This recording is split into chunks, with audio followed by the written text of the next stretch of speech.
نتعيشها وأف زرارة دي مملكتي ما أف نعيش إنسانا أف كفرة أف ظلمة يقو في عيشة كي خدت على عيشة وراسنا كي ما أف عيشة إنسانا يعني sürekli sivil tene koştun jibo في والله تشفي داوي هيا am في شيء قبول لكن وام karşı في عيشة دنا وشو لازم بيجي أمي بكن.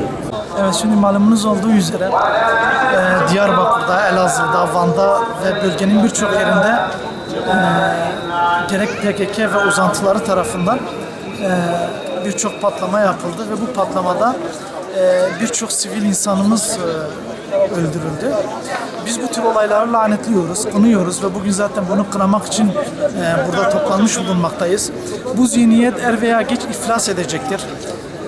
Kim olursa olsun, hangi terör örgütü olursa olsun, sivil insanlara yönelik yapılan saldırıları hiçbir şekilde kabul etmediğimizi belirtiyoruz. Bu konuda da halkımızın duyarlı olmasını ve bu konuda üzerine düşeni yapmasını bekliyoruz.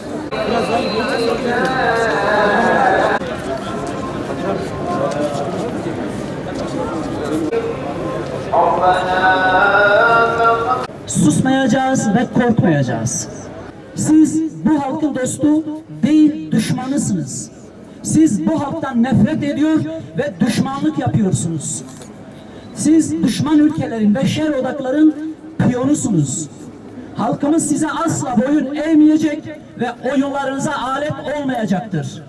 İnsanlarımız terör ve şiddet yüzünden büyük bedeller ödedi ve maalesef ödemeye devam etmektedir.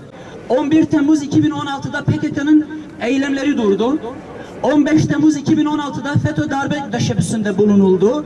Zalimler için yaşasın cehennem! Zalimler için yaşasın cehennem! Amacı ne olursa olsun şiddet ve silahın arkasına sığınılarak sivilleri ve masum insanları hedef alan her eylemi şiddetle kınıyoruz ve lanetliyoruz.